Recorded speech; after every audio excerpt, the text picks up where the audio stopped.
Lengo la serikali kuhakikisha kwamba wanafunzi wanapata elimu bora,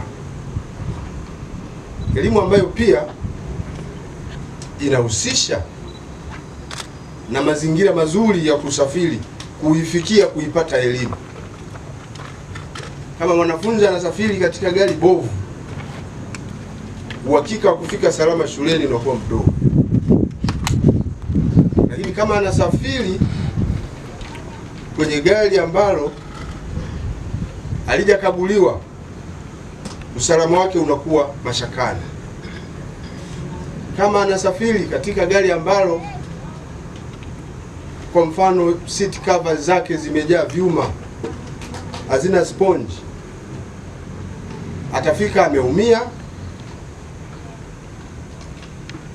atafika nguo zake zimechanika, hivyo uwezekano wa kuzingatia masomo utapungua. Katika ukaguzi huo ambao katika mkoa wetu tunaanza siku ya leo, yatakaguliwa kwanza ubora wa gari lenyewe. Je, gari bora linajitosheleza kutembea barabarani? Lina sifa zote? Takaguliwa utambulisho wa gari, kama ina rangi kama ambavyo utaratibu umewekwa. Magari ya kubeba wanafunzi yana rangi yake maalum. Ni rangi gani?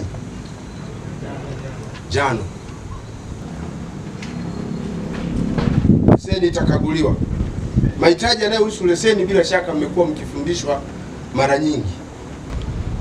Elimu kwa ajili ya wasimamizi wa wanafunzi kwenye magari, patron au matron. Hao watoto wana wasimamizi, wanasimamiwa kwa sababu ya ongezeko la matukio ya ukatili kwa watoto. Tunaona namna ambavyo watoto wakati mwingine wanasafirishwa katika namna ya udhalilishaji. Nadhani RTO utapata nafasi ya kuwaambia pia kwamba hii tabia ya bodaboda wangu ananibebea watoto kuwarudisha wapi? Nyumbani. Watoto 6 anapakia kwenye pikipiki. Utapata nafasi ya kuambia kwamba hairuhusiwi. Kwa hiyo our matron tutahakikisha sio kwamba wapo tu kwa kujaza tule nafasi, wapo na wanaijua kazi yao ya kuwalinda watoto dhidi ya ukatili. Tunaposema ukatili hatumaanishi kwa watoto wa kike tu, hata wa kiume. Mimi nimepokea maelekezo kutoka kwa Afande RPC, naibu kamishna wa polisi Wilbrod Mtafungu. Mimi na wasaidizi wangu DTOs wote wilaya zote wako hapa, lakini pia wakaguzi wa magari. Tumemwelewa, tumemsikia, lakini tunaomba sana kwenye hili ninyi kama wadau wetu, ujumbe huu uwafikie wakurugenzi wote wa shule, lakini kupitia elimu ambayo tumeendelea kuwapa, tumejitoa kufanya sisi hayo elekezo, mapatron na matroni waweze kupata uelewa wa usalama barabarani. Matron na patron ambao kimsingi bado hawaelewi taaluma yao, inawezekana kubebwa tu kwamba leo namchukua huyu namchukua, hapana.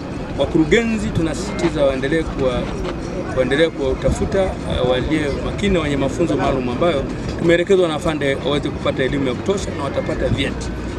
Sisi kwetu ni utekelezaji tu. Zoezi linaanza mara moja na tutaifikia shule moja baada ya nyingine. Baadhi ya wamiliki hawatoi vyombo vya moto wakihisi kwamba wenyewe wameachana. Hili zoezi limeelezwa vizuri na limefafanuliwa, halina gharama yoyote. Kwa majina naitwa Betha Nicholas. Moja ya majukumu yangu kama matron kwenye gari ni kuhakikisha usalama wa mtoto anapopanda gari na anaposhuka wakati wa kurudi nyumbani. Ushauri wangu ni kuwa wawe na utayari na kufanya juhudi kuhudumia watoto kama watoto wao au wadogo zao, maana shuleni tunakuwa na watoto wale wadogo ambao wanaweza kutuita mama, baba, dada, kaka. Kwa hiyo wawe na upendo na kuwajali pale wanapokuwa na shida. Majina yanaitwa Baraka Daudi. Kwa madereva tunashukuru kwa ukaguzi, kwa hili zoezi tulilofanya la ukaguzi. Na ningeomba upande wa usalama wa barabarani ili zoezi lisiishie leo. Yaani ningetamani hata kwa mwaka walifanya hata mara 3, yaani iwe ni mara kwa mara, na maelekezo aliyotupa napaswa tuyatekeleze na tuwafanyie kazi, maana ametuelekeza namna kufanya kila kitu ili tusije tukapata ajali hata barabarani. Mkoa wetu, angalau mkoa wetu wa Mwanza uendelee kuwa salama. Na kweli anapopata mfano hata kama dereva mmoja akipata tatizo lolote, tayari inaonekana madereva wote ni wabaya.